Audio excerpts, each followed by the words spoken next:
حضرت بلال رضی اللہ تعالی عنہ حبشی، حضور صلی اللہ علیہ وآلہ وسلم کے خاص صحابی، غلام اور مؤذن تھے۔ لکھا ہے ایک مغربی حق شناس نے، اہل قلم میں جس کا بہت احترام تھا، جولان گاہ سکندر رومی تھا ایشیا، گردوں سے بھی بلند تر اس کا مقام تھا۔ تاریخ کہہ رہی ہے کہ رومی کے سامنے دعویٰ کیا جو پورس و دارا نے خان تھا، دنیا کے اس شہنشاہ انجم سپاہ کو حیرت سے دیکھتا فلک کے نیل فام تھا۔ آج ایشیا میں اس کو کوئی جانتا نہیں، تاریخ دان بھی اسے پہچانتا نہیں۔ یورپ کا ایک بہت بڑا عالم تھا جو کہ ہمیشہ سچی بات کہتا تھا اور اس کو بہت عزت حاصل تھی دانشوروں میں۔ اس نے لکھا کہ سکندر جو تھا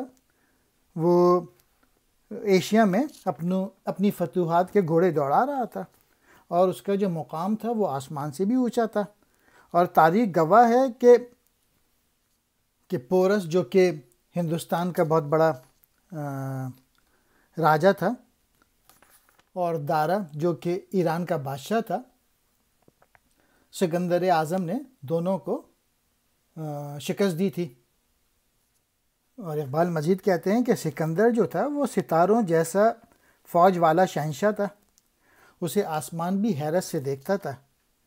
لیکن آج ایشیا میں اسے کوئی جانتا نہیں اور تاریخ دانوں کے لیے اسے پہچاننا مشکل ہوتا ہے۔ لیکن بلال وہ حبشی زدہ حقیر،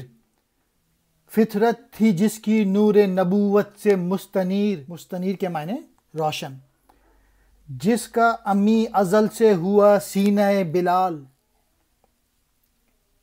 محکوم اس صدا کے ہیں شہنشاہ و فقیر، ہوتا ہے جس سے اسود و احمر میں اختلاط کے معنی ملا، کرتی ہے جو غریب کو ہم پہلو امیر، ہے تازہ آج تک وہ نوائے جگر گداس، صدیوں سے سن رہا ہے جسے گوش چرغ پیر، گوش کہتے ہیں کان کو اور چرغ پیر بزرگ آسمان، پرانا آسمان، اقبال کس کے عشق کا یہ فیض عام ہے،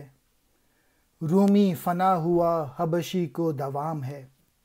اقبال کہتے ہیں سکندر کے مقابلے میں حضرت بلال جو تھے وہ ایک معمولی حبشی کے بیٹے تھے، اور اللہ تعالیٰ نے ان کو دین اسلام کا مؤذن مقرر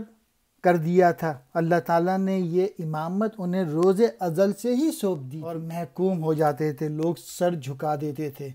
چاہے شہنشاہ ہو چاہے فقیر ہو، حضرت بلال رضی اللہ تعالیٰ عنہ کی اذان سن۔ اسود کہتے ہیں کالے کو اور احمر کہتے ہیں سرخ کو، اور کالے اور گورے کا فرق مٹ گیا تھا، یعنی وہ آپس میں مل جل کے رہنے لگے تھے، اور جس سے امیر غریب کے پہلو میں کھڑا ہو جاتا تھا۔ آج تک وہ اذان جو کلیجوں کو پگھلا دیتی ہے اور روح کو تازہ کرتی ہے، اور بوڑھا آسمان کے کان صدیوں سے اس آواز کو سنتے چلے آ رہے ہیں۔ اے اقبال ذرا سوچ، یہ کس کے عشق کا فیض ہے، یہ کس کی برکت ہے، یہ حضور صلی اللہ علیہ وآلہ وسلم کی محبت تھی جس کی وجہ سے آج تک حضرت بلال کا نام روشن ہے۔ میسج یہ ہے کہ سکندر کو کوئی جانتا نہیں اور حضرت بلال حبشی کو دائمی زندگی حاصل ہو گئی۔ اقبال کس کے عشق کا یہ فیض عام ہے، رومی فنا ہوا حبشی کو دوام ہے۔ اقبال نے کہا تو اپنے آپ کو ہے، لیکن ہم سب کو سوچنا چاہیے یہ بات کہ یہ کس کا عشق تھا کہ آج حضرت بلال حبشی کو تو سب جانتے ہیں، اور سکندر جس نے اتنی فتوحات حاصل کی اسے کوئی جانتا نہیں۔ کتنے ہی مسلمان ہیں جو اپنے بچوں کا نام بلال رکھتے ہیں۔ اے اقبال ذرا سوچ کہ کس پاک ذات کے عشق کا فیض ہے، جس کی وجہ سے آج حضرت بلال حبشی کا نام روشن ہے۔